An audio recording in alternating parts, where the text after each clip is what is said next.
Bonsoir, bienvenue à l'Atelier Librairie, le livre voyageur animé par Fabienne Rock et moi-même, Bruno Lalonde. Nous sommes à Montréal le 24 février 2022. Je vous ai fait part dans mes 2 ou 3 dernières vidéos des difficultés personnelles que je traversais. Mais je peux aussi vous dire qu'aujourd'hui, sur le front personnel en tout cas, les choses se sont calmées. Alors,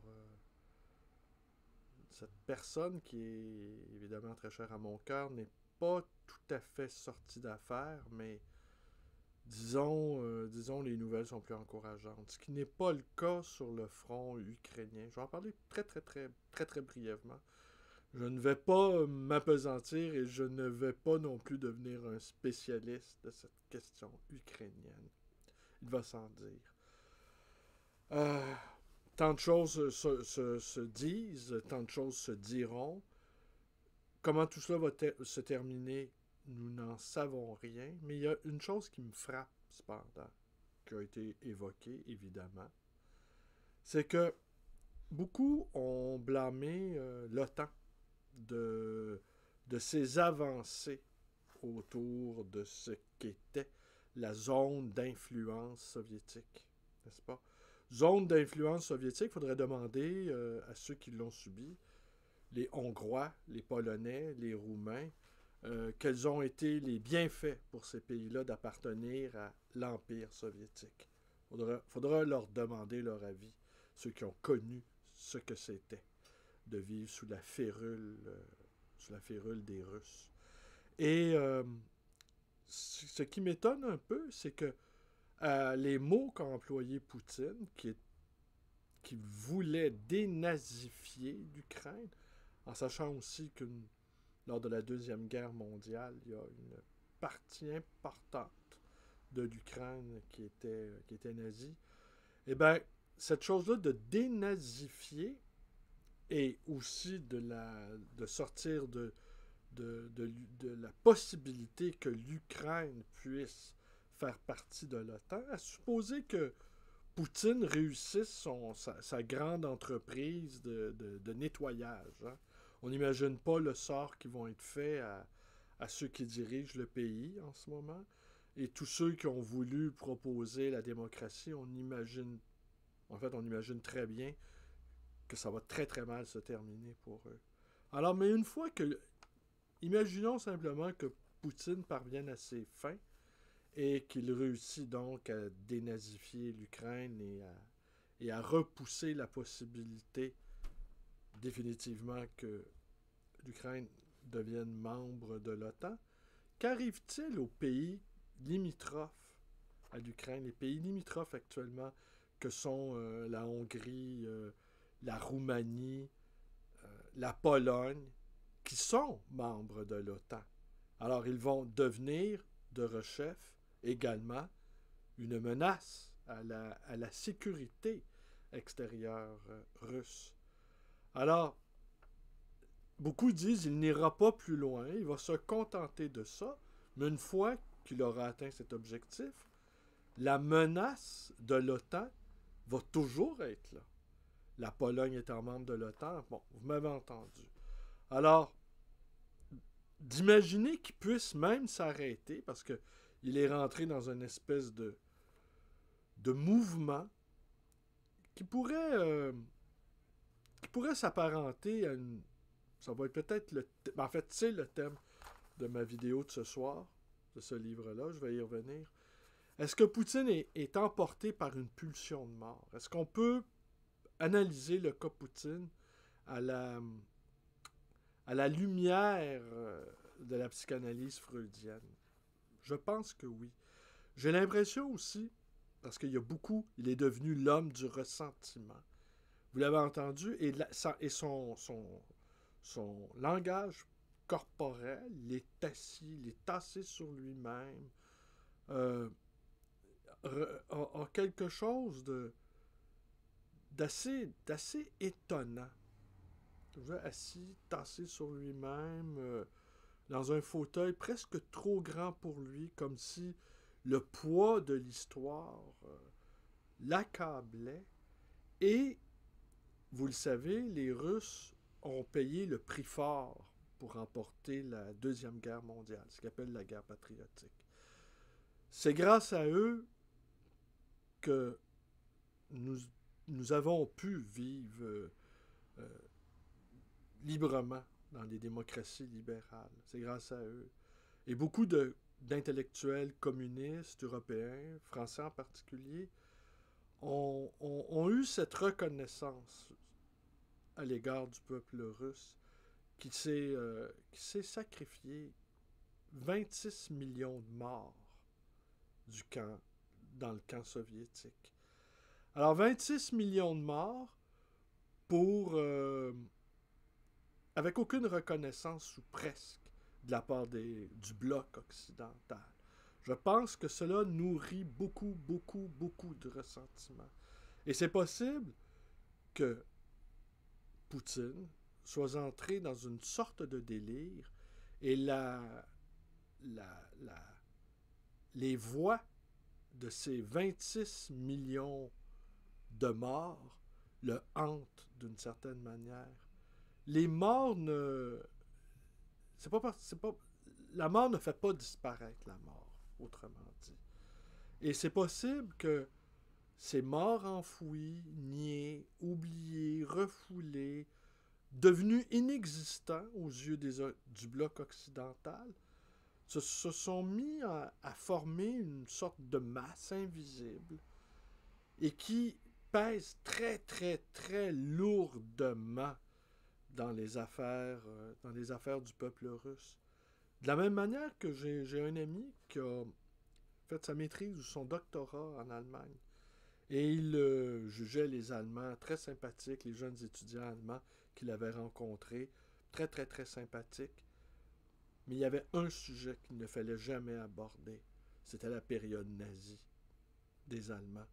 Et à partir du moment que lui, c'est un chercheur universitaire, évidemment, avait envie de poser des questions et avait envie de savoir où se situait-il dans leur propre histoire, eh bien, l'atmosphère changeait du tout.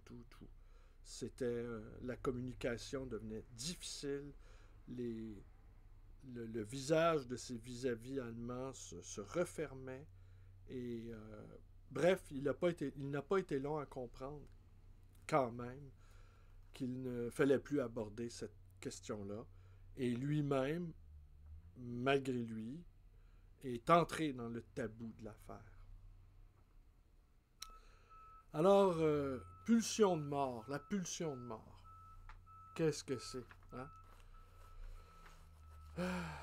Alors, je vous présente ce livre de Byung-Chul Han, qui est un philosophe d'origine sud-coréenne qui se destinait à la métallurgie et qui a décidé de faire des études de philosophie en Allemagne, a appris l'allemand. Et ça, pour lui, ça a été d'apprendre une langue autre. Ça a été une manière de se réinventer lui-même. Et donc, il a appris l'allemand.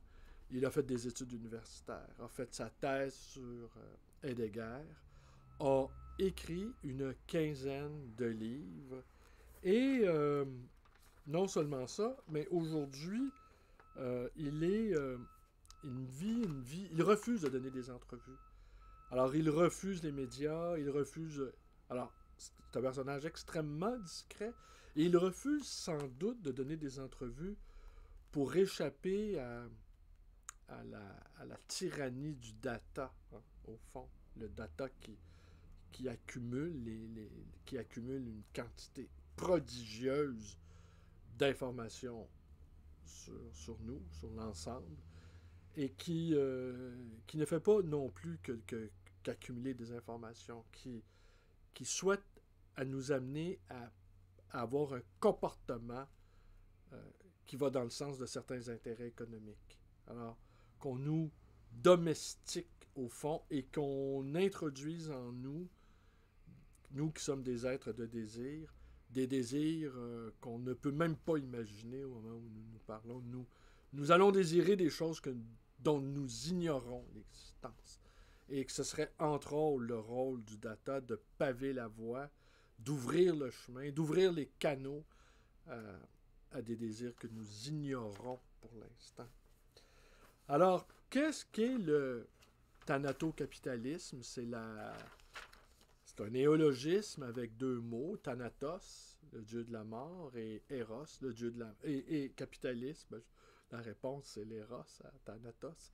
Et donc, il a fondu ces deux termes-là. C'est un penseur qui a voulu aussi, penseur classique, qui a voulu unir la pensée freudienne et la pensée de Marx. Et ce qu'il dit, c'est que Attendez, je vais vous lire un ou deux passages. Vous allez peut-être mieux... En fait, vous avez déjà compris.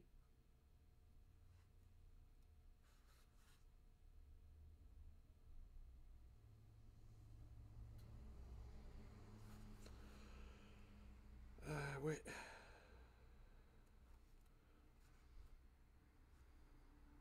Il dit aussi, il est anti-utopiste. Il pense qu'aucune révolution n'est possible. Il pense que le système est verrouillé, qu'on ne peut pas le changer. Alors, ce qu'il propose, c'est de réintroduire Eros dans notre vie. C'est de retrouver l'altérité, de retrouver l'autre. Et c'est dans la, la mise en relation avec l'autre, avec la négativité de l'autre, avec ce que suppose l'autre aussi d'étrangeté, d'étrangeté absolue à ce que nous sommes, la radicalité étrangère de l'autre, que nous puissions, que c'est dans cette interaction avec l'autre que nous pouvons échapper d'une certaine manière à l'anéantissement, à la pulsion de mort. Pulsion de mort que le système capitaliste a subverti, qui a utilisé, qui a mis à profit pour faire de nous des consommateurs intempestifs, impénitents, incorrigibles, inassouvissables, dans une insatisfaction permanente. Ce n'est pas la révolution permanente, c'est l'insatisfaction permanente que nul objet ou nul être ne peut combler. Alors ce manque, ce trou, cette béance, ce vide, cette désespérance même qui nous conduit à accumuler des objets, des biens, de l'argent, là où le capitalisme surabonde, la mort s'évanouit, la mort disparaît sous les flux. Hein? Les flux les flux vitaux, parce que les flux de mort, la pulsion de mort est liée à la pulsion de vie. J'ai un ami psychanalyste qui récuse tout ça, cependant. J'ai un bon ami psychanalyste qui ne croit pas en la pulsion de mort. Il ne croit pas que l'être humain est porté par ce désir de mort. Il croit que c'est l'inverse, que l'être humain est toujours porté par un désir de vie.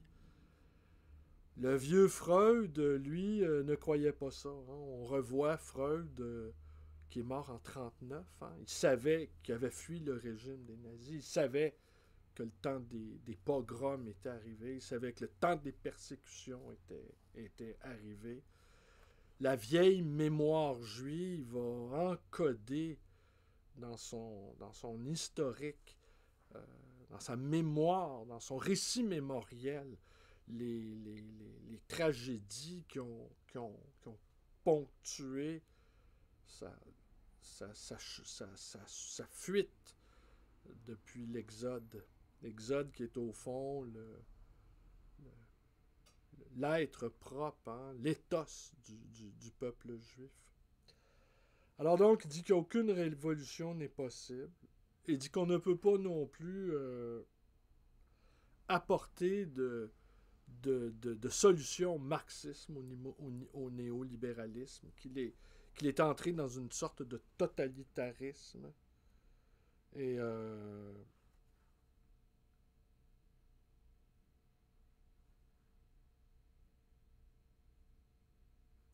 Et il dit aussi, bon, il met à mal cette idée-là de l'économie de partage. On l'a vu lors de la crise de 2008, sont apparus des les gens à partir de la crise de 2008 avaient quand même encore envie de voyager. De là est apparu les Airbnb, avaient envie encore de se véhiculer. De là est apparu les Uber, qui sont devenus non plus, n'appartenant plus à ce qui était à la base une bonne idée. Mais ça, Marcel Mauss a bien compris aussi que le capitalisme se nourrissait à la base des bonnes intentions des gens. Et que assez rapidement, il y a moyen d'en tirer de succulents profits. Et pour les plus avisés d'entre nous, eh ben de faire de telle sorte que les flux viennent migrer dans nos poches. Les flux monétaires viennent faire de notre portefeuille un privilégié lui-même. Et mais que dans cette économie de partage, pour pouvoir louer une chambre dans un Airbnb, ben, il fallait quand même des sous. Et qu'il fallait quand même, pour se commander un, un repas que Uber Eats va venir nous apporter à la maison, il faut quand même des sous. Que finalement, ces choses-là, à la base, qui devaient être généreuses, eh ben, étaient tout simplement encore une source inépuisable de profit. Il nous parle également de l'exploitation de l'homme par l'homme. Ça, on connaissait ça. Euh, le panoptique, hein, le panoptique numérique, hein, la fameuse prison où, tel que l'a bien montré Foucault, où on peut observer tout à partir de n'importe quel angle. Maintenant, nous sommes tellement surveillés que c'en est qu'une personne qui voudrait se rendre invisible, qui voudrait échapper à la surveillance généralisée, deviendrait suspecte. Alors la meilleure manière de ne pas être vu, c'est d'être visible.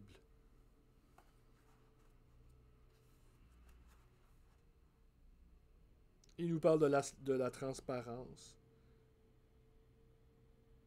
Il nous parle du capitalisme de séduction. Nous y sommes. Ça, on avait une bonne idée de ça que nous étions déjà là-dedans.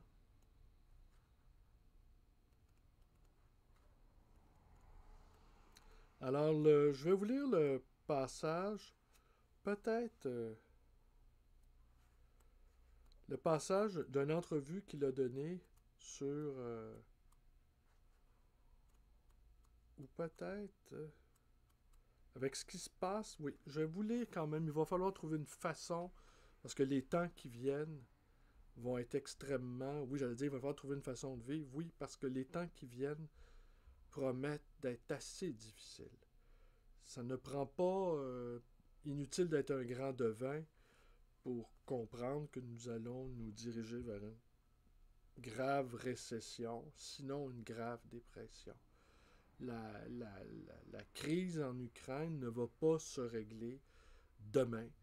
Il y aura sans doute un crescendo de mesures coercitives pour punir Poutine, qui va lui-même probablement s'enfermer dans son délire soliptique. Il va sans doute continuer de se percevoir comme un persécuté, se percevant comme tel, sa paranoïa va augmenter.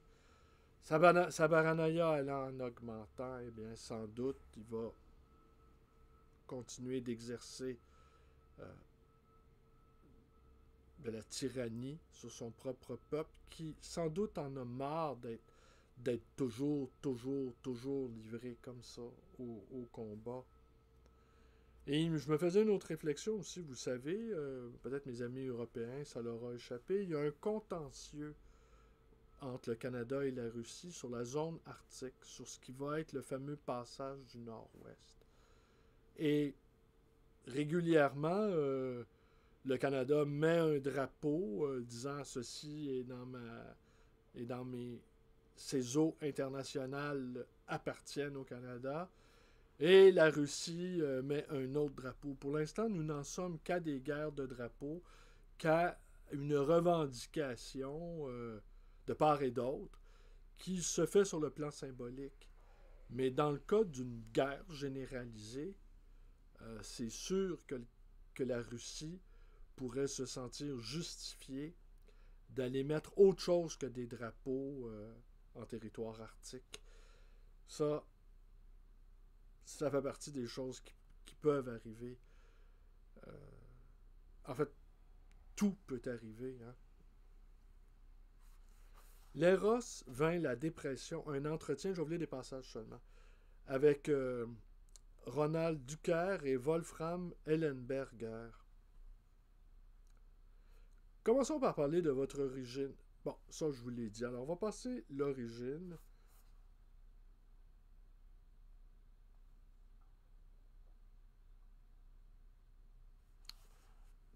Quel problème pose au juste l'éthique néolibérale de la performance? Le problème, c'est qu'elle est tellement rusée, et donc d'une efficacité tellement dévastatrice. Je vais vous expliquer en quoi consiste cette ruse. Karl Marx a critiqué une société régie par l'aliénation au profit d'un tiers. Dans le capitalisme, le travailleur est exploité et cette exploitation par un tiers se heurte à ses limites à partir d'un certain degré de production. Il en va tout autrement pour l'auto-exploitation, à laquelle nous nous soumettons volontairement aujourd'hui. Ben oui, l'auto-exploitation, de là, tous les coachs hein, qui apparaissent, qui nous disent, qui nous proposent une diététique, qui nous proposent un mode de vie, des heures régulières, de l'entraînement physique, et qui nous proposent de gérer notre temps, de gérer nos relations, de gérer notre stress. Et on devient des autogestionnaires de nous-mêmes et nous pratiquons l'auto-exploitation dans le but, non pas de remettre en cause le fonctionnement de la société, mais de s'ajuster perpétuellement à ce dysfonctionnement. L'auto-exploitation est sans limite. Nous nous courbons volontairement jusqu'à ce que nous nous brisions. Dépression, burn-out, surmenage, idées suicidaires. Si j'échoue, je me rends moi-même responsable de cet échec, ce qui est une manière de reprendre sur soi l'échec, ce qui est encore une manière de se surresponsabiliser. Si je souffre parce que je fais faillite, je suis le seul coupable. L'auto-exploitation est une exploitation sans domination, car elle est entièrement volontaire. Et c'est parce qu'elle se place sous le signe de la liberté qu'elle déploie une telle efficacité. Jamais on ne se voit former un collectif, un nous, qui pourrait se dresser contre le système.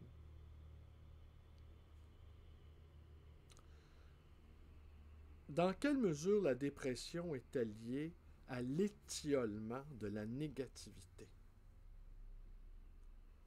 La dépression est l'expression d'un rapport à soi narcissique qui a atteint un niveau pathologique. Le dépressif coule et se noie en lui-même. L'autre a cessé d'être à sa portée. Avez-vous vu le film Mélancolia de Lars von Trier? Le personnage de Justine illustre ce que je veux dire. Elle est dépressive parce qu'elle est totalement épuisée, broyée par elle-même. Toute sa libido est centrée sur sa propre subjectivité. C'est la raison pour laquelle elle est incapable d'aimer. Et à ce moment-là, oui, à ce moment-là apparaît une planète, la planète Mélancolia. Dans l'enfer du même, l'arrivée du tout autre peut prendre une forme apocalyptique. La planète mortifère se révèle à Justine comme le tout autre qui s'arrache au marécage narcissique. Elle éclot littéralement face à la planète porteuse de mort. Elle découvre aussi les autres. Ainsi, elle s'occupe avec bienveillance de Claire et de son fils. La planète déclenche un désir érotique. L'éros, en tant que relation au tout autre, le grand autre, élimine la dépression. Le désastre apporte un salut.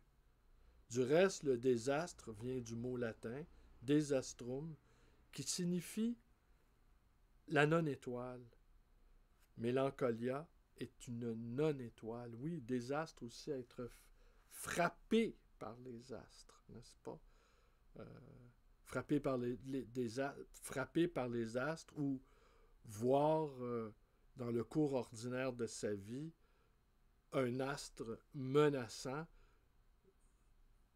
qui est sur le point de réduire à néant toute trace de vie sur Terre. C'est le désastre absolu qui ne conduit pas cependant au désêtre, comme vous pouvez l'avoir entendu. Vous voulez dire que seul un désastre peut encore nous sauver? Nous vivons dans une société entièrement orientée vers la production et vers la positivité.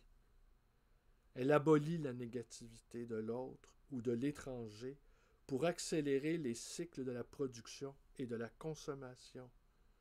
Seules sont tolérées les différences consommables. Hein? L'autre qui nous est radicalement étranger.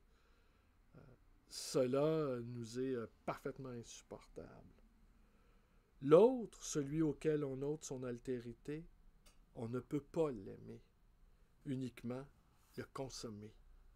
C'est peut-être pour cette raison que l'intérêt pour l'Apocalypse croît de nouveau aujourd'hui.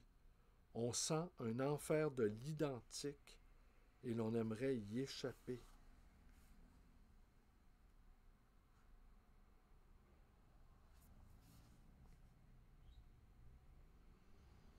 Où pourrait-on trouver une issue?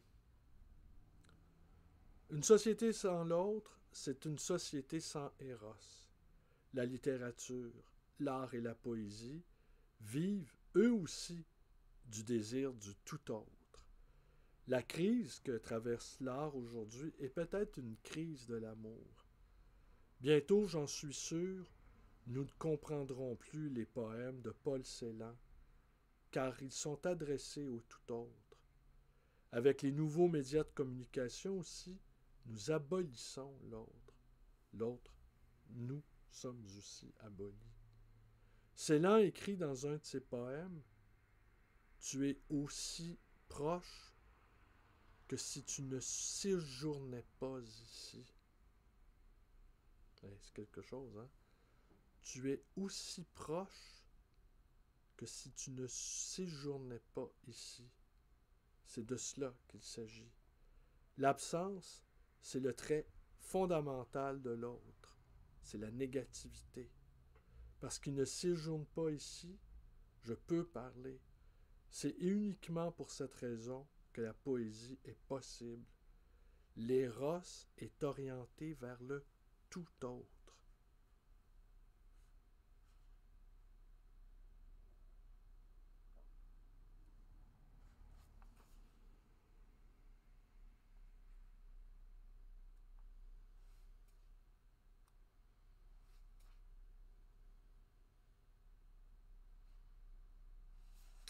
Vous donnez aussi à la société de transparence le nom de société porno. Pourquoi? La société de transparence est une société pornographique dans la mesure où la visibilité y est totalisée et absolutisée et où le secret disparaît totalement. Le capitalisme avive la pornographisation de la société dans la mesure où il expose tout comme une marchandise et le livre à la visibilité. Ce que l'on efforce d'obtenir, c'est la maximisation de la valeur d'exposition. Le capitalisme ne connaît aucun autre usage de la sexualité. La tension érotique ne jaillit pas de l'exposition permanente de la nudité, mais de la mise en scène d'une ouverture et d'une fermeture de diaphragme. C'est la négativité de l'interruption qui donne à la nudité un éclat érotique. Le pornographique détruit donc l'érotique? Oui. Pensez seulement à ce merveilleux moment de Madame Bovary de Flaubert. La calèche qui transporte Léon et Emma, une promenade sans but à travers toute la ville, et le lecteur n'apprend rien, mais strictement rien, sur ce qui se passe à l'intérieur du véhicule. Flaubert se contente d'énumérer les noms de places et de rues, et à la fin, Emma tend sa main par la fenêtre et laisse de petites rognures de papier tomber en volant, comme des papillons sur un champ de trèfle. Sa main est l'unique nudité de cette scène, et c'est le moment le plus érotique qui soit, parce qu'on ne voit rien. Dans l'hyper-invisibilité, ce qui nous entoure, une chose pareille n'est plus concevable.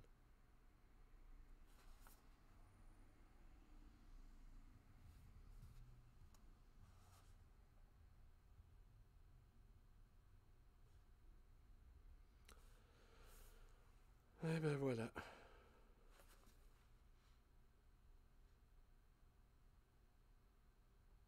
Un dernier petit passage. Quel rôle la philosophie joue-t-elle dans l'enfer du même? La philosophie, pour moi, c'est la tentative d'esquisser une toute autre forme de vie, d'expérimenter d'autres projets de vie, au moins par la pensée. Aristote nous a donné l'exemple de ce que cela signifie. Il a inventé la vita contemplativa. Aujourd'hui, la philosophie en est très éloignée. Elle est devenue une partie de l'enfer du même. Il existe une lettre dans laquelle Heidegger établit une comparaison entre la pensée et l'éros. Il parle du battement d'aile de l'éros qui porte sa pensée sur les chemins où nul n'a marché. La philosophie est peut-être la caresse qui dessine dans la peau de l'autre, dépourvue de langage, les formes et les modèles linguistiques. Eh bien, quelle conclusion. Alors, Thanato-capitalisme, essai et entretien de Byung-Chul Han, et c'est publié chez Puff. Alors, voilà. Nous vivons des heures assez douloureuses. Cette nuit, je me suis réveillé en plein milieu de la nuit et les premiers bombardements avaient commencé sur l'Ukraine.